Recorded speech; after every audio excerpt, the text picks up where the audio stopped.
जिंदगी से जुड़ी कहानियों के चैनल में आप सभी का स्वागत है। आइए आज सुनते हैं डॉक्टर पूनम गुजरानी जी की लिखी कहानी आई लव यू मंगला।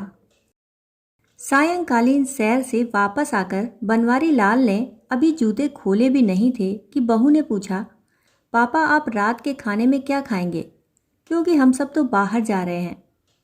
अच्छा, बनवारी लाल ने विचारते हुए कहा, वैसे आज रविवार तो नहीं था, किसी की शादी हो ऐसा भी याद नहीं आ रहा। शायद किसी के जन्मदिन या वर्षगांठ की पार्टी होगी। उन्होंने मन ही मन सोचा, वैसे मुझे इससे क्या। अपने विचारों को झटकते हुए उन्होंने जूते रैक में रखे और बहू की ओर मुखातिब होकर बोले, ऐसा करना बेटा, तुम 2 फुलके बना देना, मैं दूध के साथ खा लूँगा। पापा 3 फुलके सुबह के रखे हैं, आप अगर। बहू ने अपना वाक्य अधूरा छोड़ दिया था, पर बनवारी लाल समझ गए थे कि बहू की नीयत फुलके बनाने की नहीं है।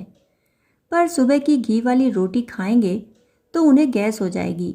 आज सुबह भी बहू ने बिना मिर्च की सब्जी भी नहीं बनाई तो उन्हें तेज़ मिर्च मसाले वाली तरकारी खानी पड़ी। अब तक खट्टी खट्टी डकारें आ रही हैं। इस उम्र में पेट को संभालना, हाजमे को दुरुस्त रखना किसी बिगड़ैल औलाद को संभालने से कम नहीं। उन्होंने मन ही मन सोचा। प्रत्यक्ष में बोले, इस उम्र में सुबह की रोटी नहीं खा पाऊंगा, तुम्हें तकलीफ तो होगी, पर तकलीफ होगी आपकी बला से, कहेंगे मीठा मीठा पर चाहिए सब ताज़ा ताज़ा। अब 2 बनाओ कि 10, काम तो उतना ही फैलेगा। आटा लगाओ, रोटी बनाओ, स्लैब साफ करो, दिन रात करते रहो इनकी चाकरी। बहू भुनभुनाते हुए उठ गई थी।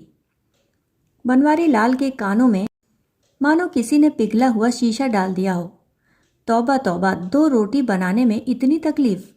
मैंने कौन से 32 भोजन 33 तरकारी मांग ली। हद है भाई। उन्हें तेज गुस्सा आया, पर पी गए। गुस्सा भी तो वहीं पर किया जाता है जहाँ कोई सुनने वाला हो। आजकल बनवारी लाल का गुस्सा जितना तेजी से आता है उतनी ही तेजी से छू मंतर भी हो जाता है। पर शांत होते गुस्से के साथ मंगला की याद तेजी से आई और चिपक गई गलबहियाँ डालकर। याद नहीं मंगला के रहते उन्होंने कभी बासी रोटी खाई हो। रोटी के साथ तरकारी के अलावा 10 चीज़ें और धर देती, मिठाई, नमकीन, पापड़, अचार, दही, छाछ, जाने क्या क्या। पर आज यह सोचकर उन्हें चक्कर आने लगे। बहू रहने दो, मैं सुबह की रोटी ही खा लूँगा, तुम्हें बेकार परेशानी होगी। मेरी वजह से जाने में लेट ना हो जाए, वैसे भी तुम्हारे हाथ की रोटी मुलायम होती है, चल जाएगी। बहू को तो मानो मन मांगी मुराद मिल गई। अपनी आवाज़ को मुलायम बनाते हुए पूछा, आपको चाय पीनी है पिताजी? कोई खास तलब नहीं है बहू, अपने लिए बनाओ तो मेरी भी बना देना, वरना रहने देना। बनवारी लाल ने अपनी तलब को ज़बरदस्ती दबाते हुए कहा। इस उम्र में अपनी इच्छाओं को दबा देना ही श्रेयस्कर होता है।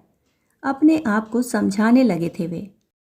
मैं अपने लिए बनाने जा रही हूँ, आपकी भी बना दूंगी, कहते हुए बहू रसोई में घुस गई। चलो ये भी ठीक है, कहते हुए बनवारी लाल ने लंबी निश्वास छोड़ी।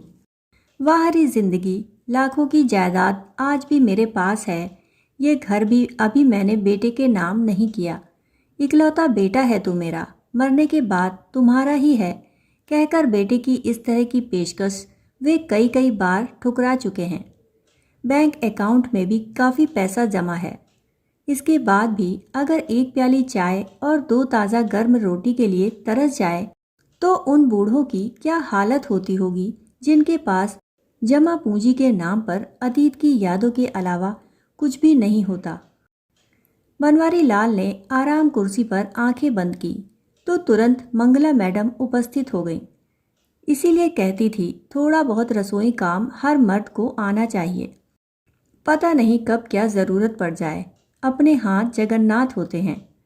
वो हाथों को नचाकर बोली तो बनवारी लाल हंस पड़े।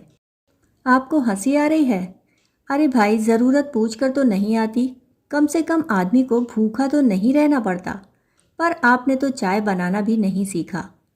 उस समय आप अगर मेरी बात सुन लेते तो आज यह दिन। मंगला की अधूरी बात का अर्थ और दर्द दोनों को बखूबी समझते थे वे। पर क्या कहें, जो देह से अनुपस्थित हो उसकी बात का क्या जवाब देते वो। जब से मंगला गई है, बनवारी लाल का आधा दिन और पूरी रात इसी तरह की प्रतिध्वनियों से आच्छादित रहती है। बनवारी लाल की आंखों से आंसू छलक कर गालों पर लुढ़क गए, मानो मंगला ने अपनी उपस्थिति को जीवंत कर दिया हो। जब तक मंगला थी, गृहस्थी का कोई काम उन्होंने किया हो ऐसा उन्हें याद नहीं। बस आर्थिक पक्ष का ध्यान रखना ही उनकी जिम्मेदारी थी, जिस पर उनकी पकड़ हमेशा ही मजबूत रही। उनके कपड़े के व्यापार ने सदैव उनका साथ दिया, जिसकी बदौलत घर बनाना, बच्चों की पढ़ाई, शादियां सब आराम से संपन्न हो गई और ज़रूरत भर पैसा आज भी हाथ में है। यूँ मंगला के हाथों में अच्छी बरकत थी। फिजूल खर्ची तो नाम मात्र भी नहीं।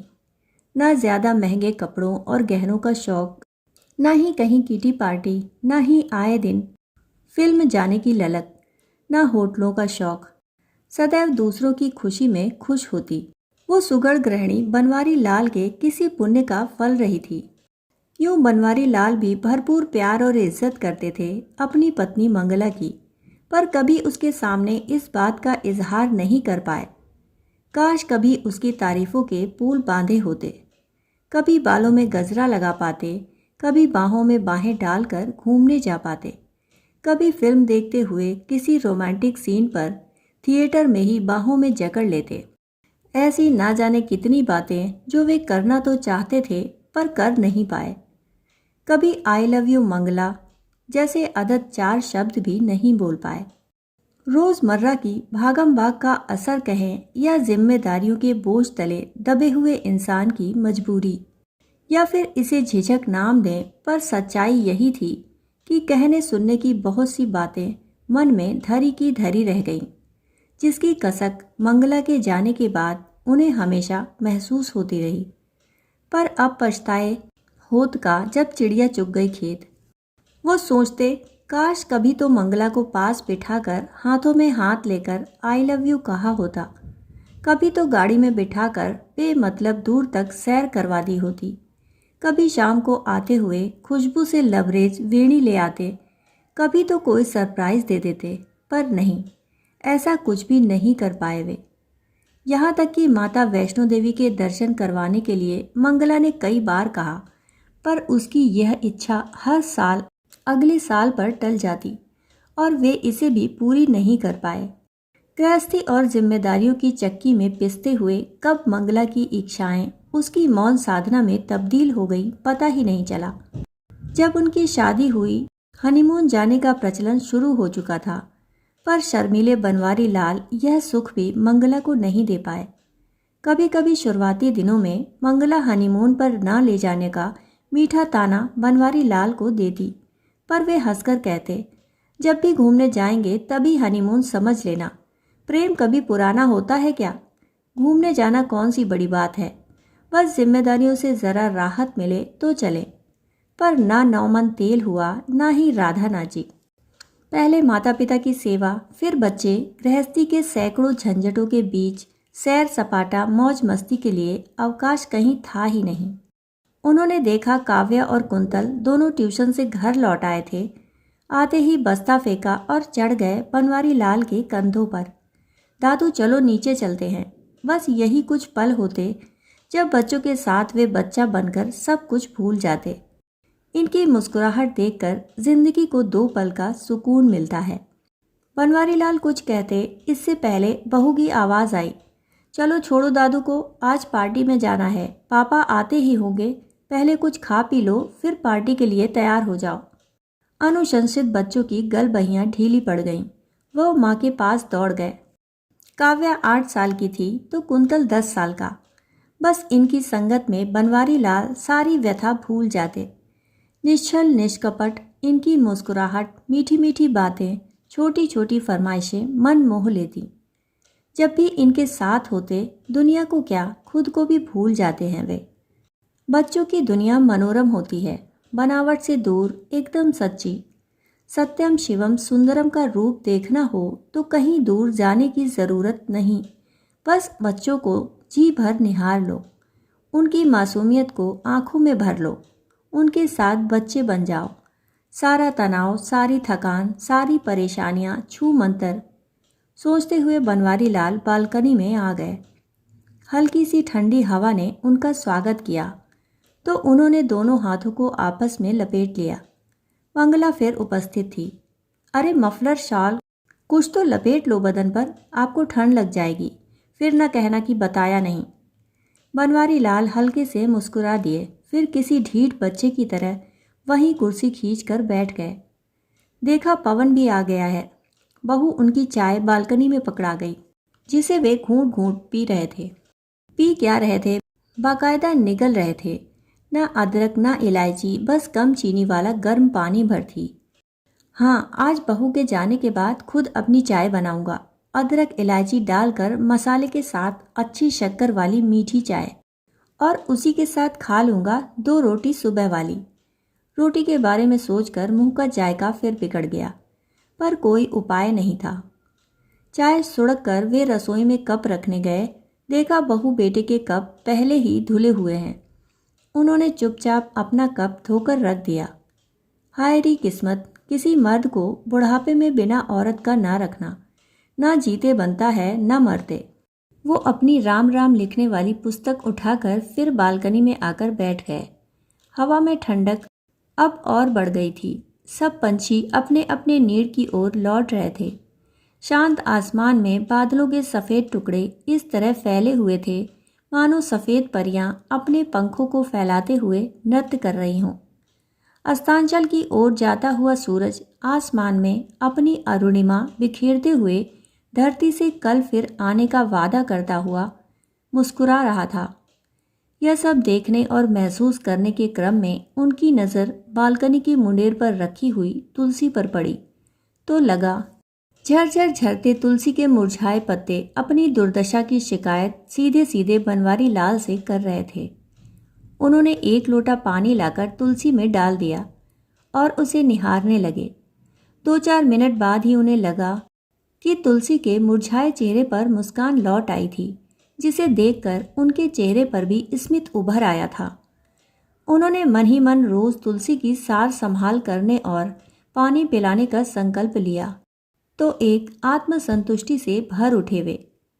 उन्हें याद आया मंगला रोज सुबह तुलसी मैया को पानी पिलाती और सांझ के समय तुलसी के बारे पर दिया जलाते हुए जाने क्या क्या गाती थी।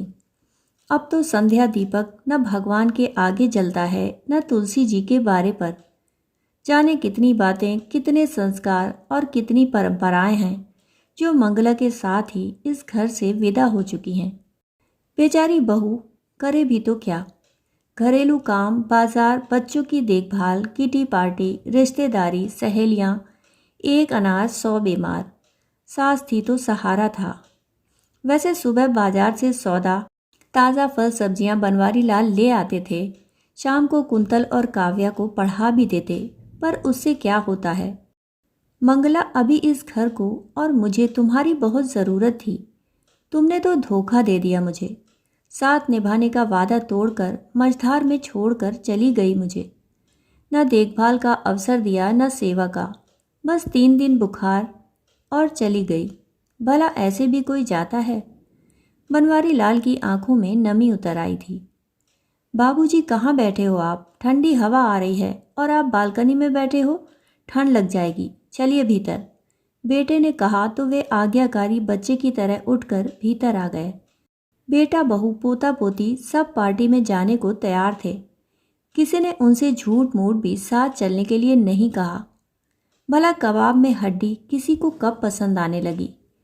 वैसे भी अब उम्र हो चुकी है मेरी। बच्चों की पार्टी में क्या करना है मुझे। अब तो हरि भजन में मन लगाने की बेला है बावरे। बनवारी लाल मन ही मन बुदबुदाए। पापा, आप खाना खा लेना और दवाई लेकर सो जाना। ज़्यादा देर तक जागना आपकी सेहत के लिए ठीक नहीं है। हम लोग लेट हो जाएंगे, आप गेट बंद कर लेना। हमारे पास चाबी है। बड़ा ख्याल है मेरी सेहत का। पिछले सप्ताह भर से डॉक्टर को दिखाने के लिए कह रहा हूँ। रक्तचाप बढ़ा हुआ है, शुगर की स्थिति क्या है ये भी जानना ज़रूरी है। सांस भी ज़रा सा चलते ही फूल जाती है और उखड़ने लगती है। पर कहता है यह सब तो बुढ़ापे में होता ही है। ज़्यादा वहम मत रखो। वाह बच्चू वाह, बूढ़े बाप के पास बैठने के लिए घड़ी भर का समय नहीं, पर पार्टी के लिए समय ही समय इस साहबजादे के पास। पर जब अपना ही सिक्का खोटा हो तो शिकायत किससे? दिमाग में फंसी इन तमाम बातों के बावजूद प्रत्यक्ष में उन्होंने हामी में सिर हिला दिया। बनवारी लाल हाल में रखी कुर्सी पर बैठ गए। बच्चे जा चुके थे, अभी खाना खाने का मन भी नहीं था, सो उन्होंने टीवी चालू कर दिया। पता चला आज वैलेंटाइन डे है। टीवी वाला विपिन बता रहा था, आज देश का पूरा युवा वर्ग वैलेंटाइन डे के बुखार में तप रहा है। इसकी चकाचौंध से बाजार अटे पड़े हैं। ग्रीटिंग बुके, गिफ्ट आइटम सभी की जोरदार बिक्री है। सभी अपने अपने पार्टनर, अपने अपने वैलेंटाइन को खुश करने में लगे हुए हैं। आज प्रेम के इजहार का दिन है, प्यार का दिन है, मोहब्बत का दिन है। जश्न की इस रात के लिए लोगों ने क्लबों, होटलों, थिएटरों में खास इंतजाम किए हैं। जगह जगह शानदार पार्टियां चल रही हैं। डांस डिस्को का आनंद लेते हुए लोग अपने साथी के साथ थिरक रहे हैं, झूम रहे हैं, दोस्तों के साथ एंजॉय कर रहे हैं। शराब और शबाब भी इस जश्न में अपनी भागीदारी निभाने में लगे हैं। अच्छा तो ये बात है, बेटा बहू बच्चे सब वैलेंटाइन डे मनाने गए हैं। हमारे समय में प्रेम तो होता है, पर पूरी उम्र निकल जाती थी इजहार मोहब्बत करने में। प्रेम भी तो शादी के बाद ही होता था, वो भी पुरखों के आदेश पर। सोचते हुए बनवारी लाल ने ठहाका लगाया। हमारे समय में तो बसंत पंचमी के दिन को प्रेम का दिन कहा जाता और मनाया जाता था, बिल्कुल सादगी से। पीले फूलों से पीले कपड़े पहनकर माँ सरस्वती की पूजा कर ली, बस। प्रेम का इजहार माध्यम तब प्रकृति थी। चांद तारे, नदी, पहाड़, फूल और खेत थे। फिल्मों तक में दो फूलों का मिलन दिखाकर नायक नायिका के मन की बात दर्शकों तक संप्रेषित कर दी जाती।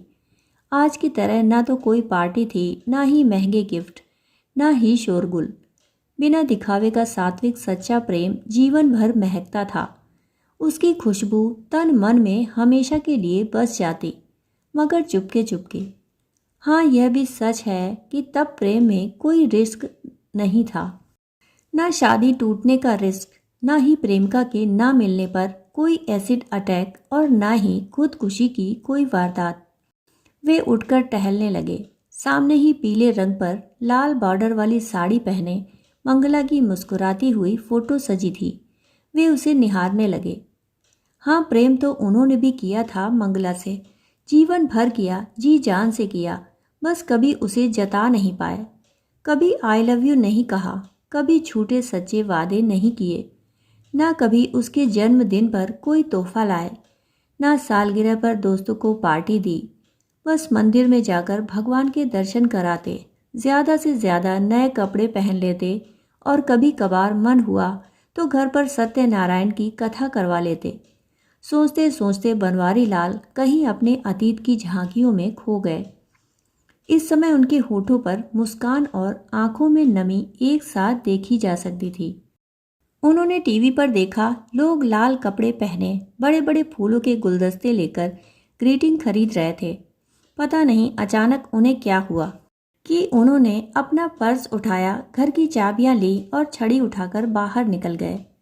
शीत हवाओं ने उनका स्वागत किया तो शरीर में झुरझुरी सी हुई, पर बिना परवाह किए वे पैदल ही आगे बढ़ने लगे। जगमगाता शहर, दौड़ते वाहन, चमकीले लाल परिधान पहने हुए स्त्री पुरुष भागे जा रहे थे, मानो सबकी लॉटरी आज ही निकलने वाली हो। सबके बीच चलते हुए बनवारी लाल ऐसे लग रहे थे मानो किसी शानदार फूलों वाले बगीचे के बीच आग का पौधा। इन सबसे बेखबर बनवारी लाल का दिल, दिमाग और मन तीनों अपने जीवन के घटनाक्रमों में लगातार उलझ रहा था। बार बार मंगला को याद करते, आंसू पोंछते वे नुक्कड़ तक जा पहुंचे।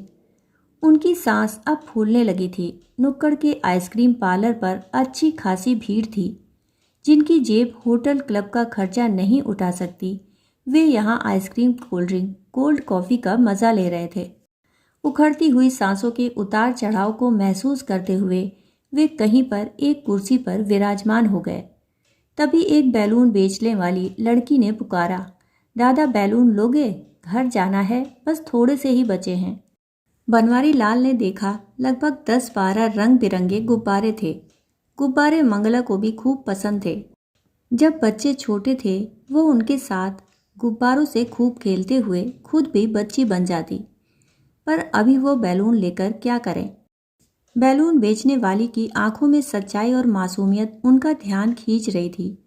मंगला जब भी बाहर निकलती 2-4 रुपयों की रेज़गारी ज़रूर लेकर निकलती। वो ज़रूरतमंदों में बांट देती थी। कभी वो टोकते तो हंसकर कहती, भगवान का शुक्र है कि हमें लेने वालों की नहीं देने वालों की कतार में रखा है, और 1-2 रुपयों के बदले आपको लाखों की दुआ मिलती है। फिर इतना सा बचाकर हम कोई महल तो खड़ा नहीं कर पाएंगे। बनवारी लाल ने उस लड़की को पूरे 200 रुपये दिए और सारे बैलून खरीद लिए। लड़की विस्फारित नेत्रों से उनको देखते हुए बैलून उन्हें देकर चली गई, पर जाते जाते भी 3-4 बार मुड़ मुड़कर पीछे देखती रही। बनवारी लाल हाथों में पकड़े रंग बिरंगे बैलून निहार रहे थे। आंखों में टप टप आंसू बह रहे थे। फिर अचानक जाने उन्हें क्या हुआ, उन्होंने आंसू पोंछे और बीच सड़क पर आ गए। बैलून हवा में उड़ाते हुए जोर से चिल्लाए, मंगला आई लव यू। उनकी सांस तेजी से फूलने लगी। आसपास खड़े लोग जब तक कुछ समझते उन्हें थामते वे लड़खड़ा गए। सांस बेकाबू हो गई और वे धम से सड़क पर गिर पड़े। मुंह से शब्द निकले, आई लव यू मंगला। लोगों को समझ में नहीं आ रहा था क्या हुआ, कैसे हुआ, कौन है ये शख्स। जितने लोग उतनी बातें हवा में तैर रही थीं। पर उन सब से बेखबर बनवारी लाल मोह माया की इस दुनिया से प्रयाण कर चुके थे। उन्हें बहुत जल्दी थी अपनी मंगला के पास जाकर उसे आई लव यू बोलने की। अभी आप सुन रहे थे डॉक्टर पूनम गुजरानी जी की लिखी कहानी आई लव यू मंगला।